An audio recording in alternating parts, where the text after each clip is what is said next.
Hello, welcome to Claret and Blue. My name's Dan Rowlands and I'm joined by a kit expert here, Rob Warner, who's been on the show many times before, and will introduce yourself and your credentials in a second, Rob. First of all, how are you? I'm all right, thanks, mate. How are you? Yeah, doing well. We're here today to talk about the kits again their sweaty, wet look, which has been in the news lately. We're after insight and analysis here, Rob. I've put down it in my notes because me and Matt spoke about the kits in the Crystal Palace podcast, I think, and we had a clip go viral on TikTok where we were kind of moaning about the shirts and people saying, what are you moaning for? The club's doing well. And it's like, okay, there's two different talking points there. We can sit here and say the kits look rubbish. They look poor quality. They look difficult to play in. Yep. We're after the insight and the expert opinion here. So that's why we've got you on the show. Who are you, though, for the people who aren't aware of your background? Very quickly. Wow. So I am obviously a Brummie and a Villa supporter. But yeah, I studied fashion design at university many moons ago, and then went on to spend the best part of 15 years designing football kits for brands including Puma and Umbro. Back in my Puma days, it was working with everything from the Cameroon all-in-one kit and the sleeveless kit and assorted things that got banned, through to doing the Italy kit that won the World Cup in 2006. From there, went on to also work in other sports at Puma, including Formula One, and I designed Usain Bolt's running kit that he wore in Beijing as well in 2008. And then a little bit later on, I went to work at Umbro for 5 years, where we were kitting out Everton, Manchester City, so the famous Aguero moment goal, where because his shirt was still suitably dry, he was able to take it off and swing it around his head. So yeah, and then since then I've gone on to work for some other brands still within performance sport, but not so football specific, but kept within football through the work we do at Spark Design Academy, where we teach people how to design football kits, and also with our YouTube channel, the Kit Breakdown. Yeah, so unlike some of the tweets you might get, you do know what you're talking about, Rob. You know, some of the ones you've had over the last week saying, well, actually, if you look at this, and people are like piling on to the other person going, I think Rob knows what he's talking about. Let's side with Rob here. It's always interesting to get shirts blamed, that's for sure. I can already see the comments on the YouTube video that we're posting here, which will go out later today before we kick off against Everton, saying, let's just stop moaning for the sake of it. Come on, lads. Unai Emery's doing really well. The football's good. We don't need to moan about something. Don't bother if you're about to leave that comment. 99% of our podcasts are about on-pitch matters, and we'll be speaking about Everton either tonight or tomorrow. But the 1%, we do want to speak about off-pitch matters from time to time, whether it's ticket prices or hospitality, kits. So this is what this video will be for the next, 20 minutes or so. We're going to look at prices a little bit, but the main topic of conversation here is quality. We've seen the images of the kit since the first game in pre-season where they've looked soaked, haven't they? Yeah. And you kind of think, well, they're playing in the US in warm temperatures. Maybe that's a factor. But it's happening in every game. And it was quite noticeable in the Poland game on Thursday as well, which, again, warmer climate than here in the UK. But it's been a problem in the home games that we've seen Villa play at Villa Park as well. It's less noticeable with the away kits, but it does seem to be that the problem affects both. And it's just more noticeable in the home. Yeah. There's a story yesterday from Matt Law in the Telegraph, I think broke it first, who said, now I'm reading here, Aston Villa players complained to the club about wet look shirts, and the club are trying to solve the issue with Castore. The club are understood to regard the problem as a performance issue and will expect a resolution to be found quickly. So, Rob, the reason we've got you on is to have your kind of insight and analysis from a production background on what the shirts are made from. I don't expect you to have the full details, but some more insight than us just going, oh, they look rubbish. We need a bit more than that. Do you know what the material is, or could you take a stab at what you expect it to be? Yeah, well, I mean, the material itself is, and I'm looking on screen because I'm hoping to get some very specific information, which I have just had actually. It's 90% polyester and 10% elastane, which effectively is lycra, would be the, if you were buying branded elastane. So I've not got the weight of the fabric, but that makes a big difference as well. So polyester is always incorporated into football shirts, or usually Kappa use nylon a lot, which is slightly different. I won't give you a material science degree going through it, but with polyester, the function of that is it takes colour really well when you dye it, so it works well for teams from that perspective. It retains its colour really well, and when it's knitted in the correct way, then it wicks moisture, which basically means it's able to transport moisture from one side of the fabric to the other, and then when it gets to the outside, that enables the kind of body's natural heat to evaporate that moisture so that the fabric can dry quicker. The elastane part of it obviously adds a lot more stretch to the fabric. There are pros and cons to having a lot of stretch to the fabric of a shirt. The pro is that it can feel more comfortable. The con could be that it's easier to get your shirt pulled. And also elastane isn't moisture wicking. It's quite the opposite, because it's effectively like not even a tube, just like a real cylinder of stretchy rubber, if you like, for want of a better phrase. So yeah, the composition of it's nothing unexpected. You would usually expect most pro football shirts to be some combination of polyester and elastane, but the weight will have a big impact and the texture will have a really big impact as well. And I think that's probably what we're seeing at the moment. Yeah, you mentioned the words moisture wicking there, which has been a bit of a buzzword over the last week or so. I mentioned that me and Matt spoke about this last week, and we had a couple of clips go out on social media. One on TikTok did something like 500,000 views, which is one of our biggest videos ever, partly met by what a boring podcast this is. Haven't you got anything more interesting to talk about? From neutral fans, obviously. And a load more comments going, well, this is what the shirt is designed to do. It's moisture wicking. It takes the sweat away from the players' bodies and, like you said, evaporates it into the air and keeps the players cool. Is that true, or is that a bit of a myth? This is where the weight of the fabric plays a role. So if you reduce the weight of a fabric, and I could geek out here. In fact, I will. I'll allow myself. Yeah, go for it. Yeah, for a minute. So a typical football shirt fabric would be, for a pro, around 170 grams per square meter. Whereas for a fan, it's usually heavier. So it might be 200 to 220 grams a square meter. The disadvantage of it being heavier is obviously it's a little bit heavier. And you may think a few grams here and there don't make any difference, but they genuinely do, especially if a heavier shirt tries to wick moisture and can't. Then obviously the thicker it is, the more moisture it can absorb. So it can hold its weight. In terms of having a lighter weight fabric, it saturates a lot quicker, which is what we're seeing with the Villa shirts, and it needs to be really high performance to be able to move that moisture away. So there's kind of pros and cons to both. Typically, if you're working with a really lightweight fabric, then you'd want to make sure that it can perform and move the moisture and spread it out across the shirt quickly. And also that it doesn't stick to the body, which is the other problem that we're seeing. So if you think of, I don't know, here's a good example for you. I'm sure Kendrick could enjoy this one because he likes an analogy. But if ever you've been in the shower with a shower curtain and the shower curtain sticks to your body, that's because there's no texture to it. It's just flat. So it just adheres to your body. Whereas if you've got something with a little bit of texture to it and you can feel something on the fabric, then there's less contact area between the wet skin and the fabric, and so it's less likely to cling to you. I can kind of see why people are saying it's what the shirt's supposed to do. It is. It's just appears to be doing a really bad job of it because it's clearly saturated and it's moving the moisture and not getting rid of it. So another good example would be kitchen roll. Kitchen roll is very absorbent, but it's not moisture wicking. And they're two different things. Yeah, very interesting. I'm glad that you were able to clear up that myth a little bit. Now, I don't own this year's shirt, and frankly, I don't intend to because it looks poor quality, and as it stands, it's very expensive. So I don't have the shirt here with me. I've not worn it to test it out, so I'm speaking here from a lack of experience with the specific product. The argument of like, well, it takes the moisture away, so it cools you down.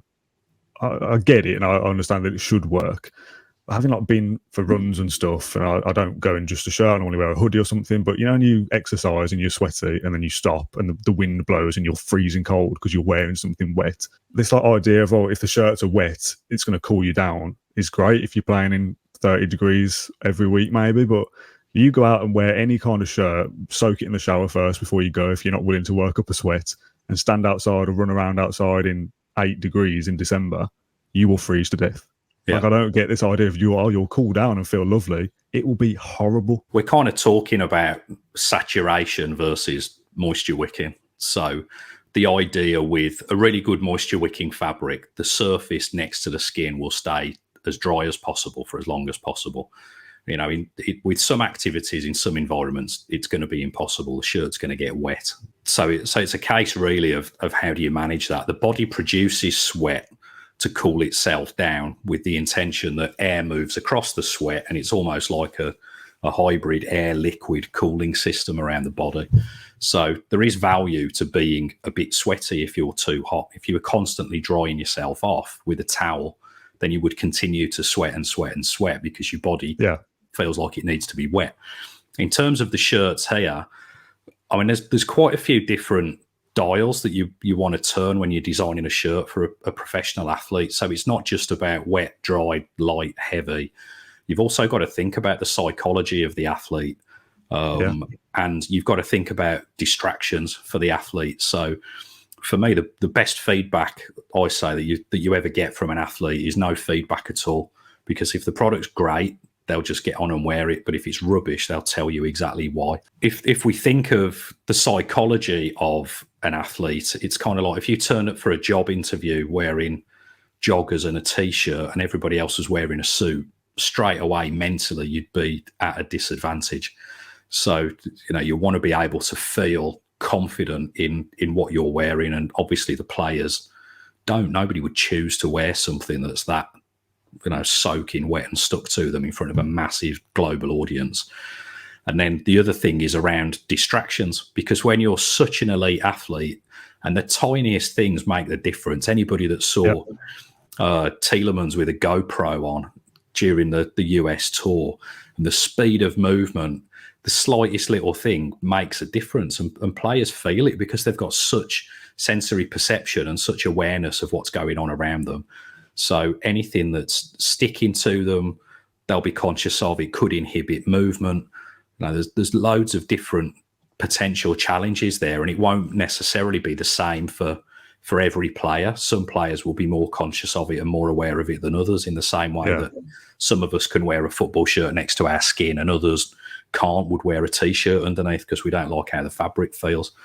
You know, so there's loads of different things that could be at play here. You mentioned the weight of the shirts earlier, and you're kind of estimating what a standard football shirt would be. And again, you don't have the product in front of you. You don't have the level of sweat that each athlete produces and the variables there.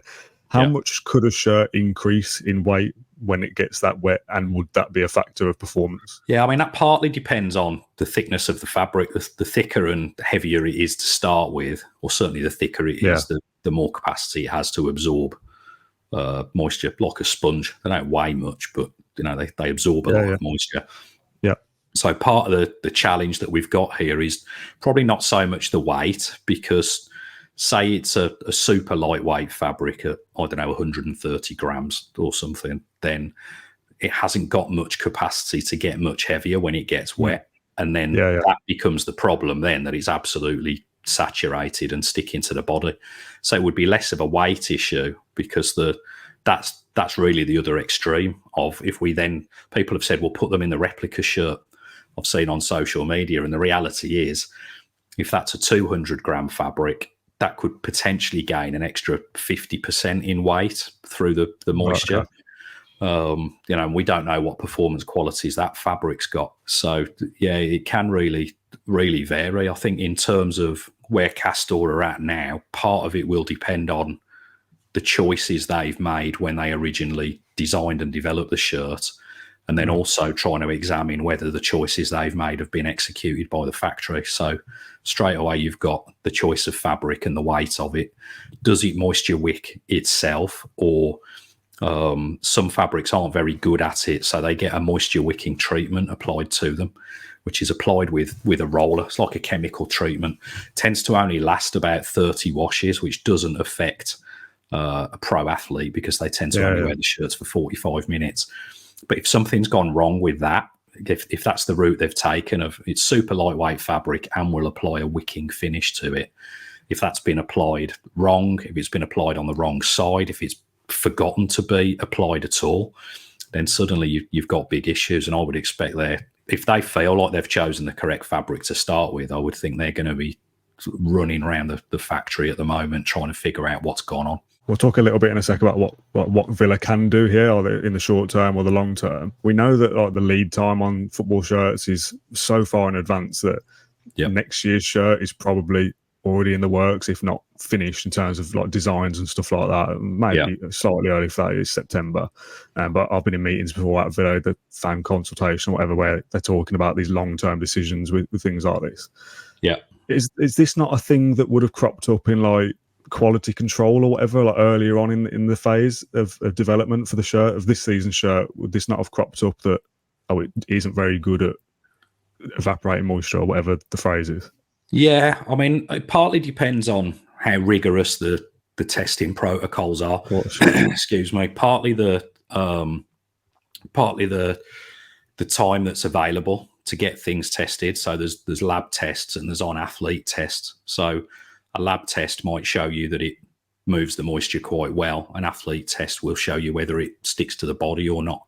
And then also another challenge that a brand could potentially face is that they've chosen the right fabric and the mill have sent them a certain amount of yardage for testing. So it could be in whatever colour they've got available. It could have been bright pink, could have been black, whatever. And it's passed the tests. But when they've come to order the bulk production, so that's knitted from scratch, that something's gone wrong there, that you couldn't have caught it in testing because it wasn't an issue in testing. But I mean, that's quite a rare thing. And if that was the case, then I would expect that the factory would be in a lot of trouble with the brand because of the damage that it's doing. I think one thing that's interesting is certainly if I look at last season's pro shirt and this season's online, the last season's one seems to have been made in Turkey and this season's one has been made in China. So they've obviously changed factories since last season. Okay. Quite why they would have done that, open to interpretation unless they make a statement on it. Let's talk then and finish on the quality side of things about what Villa can actually do here. Short term, can Villa get new shirts made for the 18 or so players involved on a match day from this weekend and playing something, the same design but a different material? And long term, do Villa have grounds to cut a deal with Castore short on something like this and say, look, the quality of this year's shirt wasn't up to standard. We don't want to be part of a multi-year agreement. We want to end this now. I think if I was within Castore now, then, right from the first day... It wouldn't have happened, would it, if you were there, Rob? Well, apart from that, but if they called me in now to help, the first thing I would be doing would be exactly that, looking at, what can we do to immediately remedy it? Because mistakes can happen. So similarly with Arsenal's pro shirt this season that was celebrating the Invincibles, Adidas had done a tape down the side of the shirt that had got not the results, but the win, lose, draw. And there was 3 matches missing. So they had to withdraw all of those shirts and create something quickly for the players. So it can be done. A challenge that Villa and the brand might face would be that Villa's colour is unique. So it's relatively easy to get hold of red fabric, claret fabric, less so. The turnaround times are usually, so I would expect next season's kit to have been, the initial designs to have been done in probably March of this year. Oh, okay, wow. So, it's a long way out, but a lot of that is because of the number of presentations you have to go through to get it approved and the fittings and ordering the fabric and getting the fabric knitted and then getting 300,000 replicas made and whatever else, waiting to find out what the sponsor and the badge is going to be every summer, so that all adds time. In terms of actually executing something quickly, if they were to find a European factory that could get it done quickly out of China, if it was just change the fabric, maybe 6 to 8 weeks. So it could be something that we would see coming forward. I think from a Villa perspective, without knowing what's in the contract, I don't know if that would be a deal breaker, but if it was a contract I was looking to get out of, this would certainly give pretty strong grounds as to why you could get out of it, rather than needing to rely on, we just fancy a bigger brand or somebody else has offered us more money. This could, in theory, put the relationship in serious jeopardy. I think the other thing from a club perspective is, I've seen a few people talk about, well, how did the club let this get through? How did they let it slide? And, it's not on the club at all. This, all they can do is, if they've got any insight into what the players want, then they may relay that. That's usually related to preferences around neckline or goalkeepers. Like Emmy always has particular colours that he wants to wear. In terms of getting into the granular details of how rapidly a fabric can wick moisture, I'd be very surprised if Christian Purslow or anybody else that was around the meetings at the time would have had a strong point of view on any of that. They want to know that it works, not how it works. The players aren't happy. Yeah. And that is the fundamental factor of why we're all here, isn't it? We want the players to do well. And if they don't believe they can perform well because they're uncomfortable in I'm going to get stick for this probably, the uniform that they go to work to wear in. Yeah. No, it is. It's their work. It's a tool for them to do the job they do, isn't it? And if it's not up to standard and Villa suffer on the pitch because of it, that's a massive thing to be concerned about. Yeah, totally. I mean, you've got playing performance being one thing, and then the global audience that are watching Villa week in, week out. Chris Heck's job is to grow the commercial revenue of the business. And if we show up on field looking terrible every week, then that's a big issue itself as well. And then the players are thinking about, they won't be during the match, but they'll be thinking about their images. What are they putting on Instagram and whatever else? Another real problem we've potentially got coming down the pipes is, the women's season kicks off soon. Are they going to be wearing this? Are they going to be soaking wet through every week? Because, that's going to be a way bigger issue than it is on the guys. Yeah, and something I've not even considered. We are running out of time slightly, Rob, and I wanted to get your thoughts on prices as well, just quickly. I know that's not the main topic of conversation today, but as I've got you, we'll touch on that as well a little bit. First of all, just on the pricing generally, of Villa stuff specifically, training wear, match shirts, pro shirts, whatever it is, do you consider it a problem with the prices, or do you think they're kind of fair? As a parent, I struggle to justify spending that amount of money on stuff for my kids. I think as somebody within the industry, I can look at it and say, well, the club or the brand more likely can kind of justify the expenditure, because it's not just a simple case of, well, how much does it cost to make? You've got to think of what goes into designing and making it in the first place.